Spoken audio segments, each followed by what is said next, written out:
Mone waya wo batashi. Waya wo batashi kaka waya wo batashi.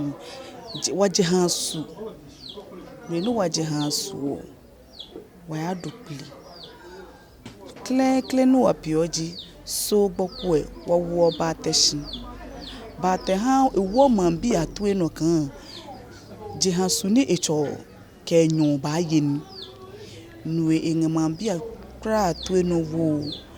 Ke wa jeshishu ka fi angle ekpa ba pu oklimanu ka ba pu oklimanu tan gbokonyashi bo kan smele pagomi agban numi kan agban yi wo yi gbigban wo yi ke gbigban yi numi sorry baba ka baba pu eshi aba fie aba do ka tabeni noni ba ya pa mi na ya yenu ke ba na ka ba du anu mo ibaho aba wole blo ike wono kaki na ba ya wono ji dibo wono na ba wole ekele blo na ka ba ya na aye wonu aye nyu ke ba ka ba wanga fie ya hu ka tabeni abasu ka basu ike wakpa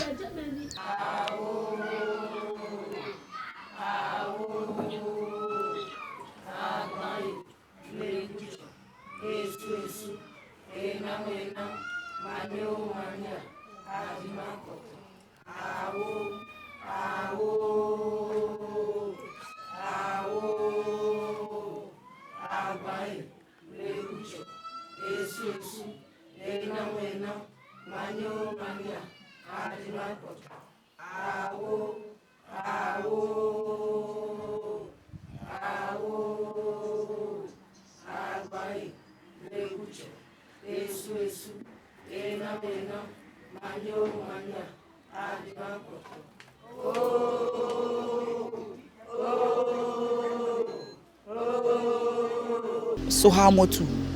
abadu ha numo digbili aba pueshi kan be no so gboko ba pueshi wo yi ka gban fun baba pueshi na ba fie aba honi na ba fie aba fe ka tabi na ba jeleku ka jeleku aba duhale ka duhalo be na duhale kura an fie ka duhale tan wo ye mo ba fo wo ni era kan daje wo ba fo wo nyulio mai wo ba fo wo nyulio ma ni da wa yi lo ni me ne ba wo tun ka gbinya tan ni o na ho kunyo na chi o aba gba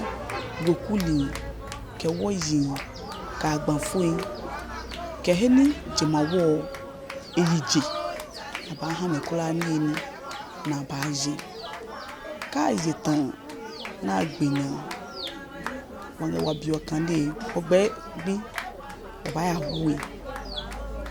ya huwe mi oba jinshi ke je di ojinshi ke je hie labia ke gugun baba le ba chewo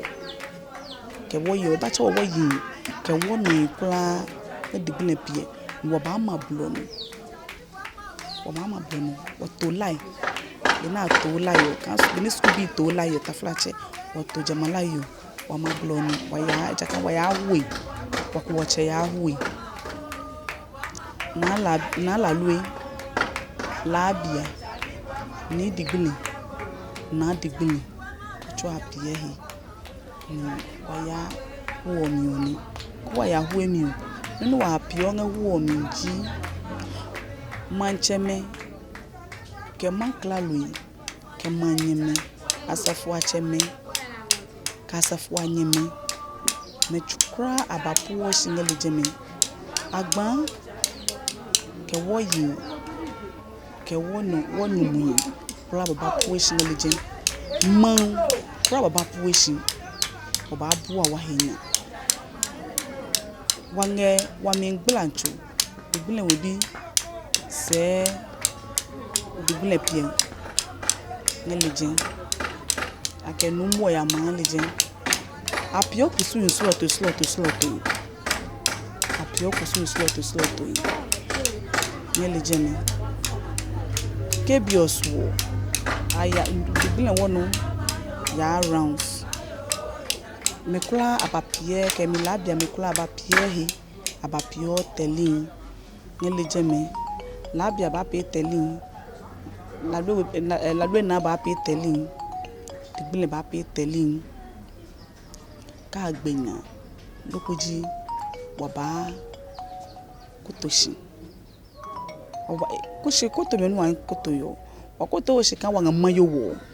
wakoto shi kan wanga sole ken ha wanyemime wanga sole kan ha ma wanga sole kan ha wabime wanga sole kan ha yuholi wanga sole kan ha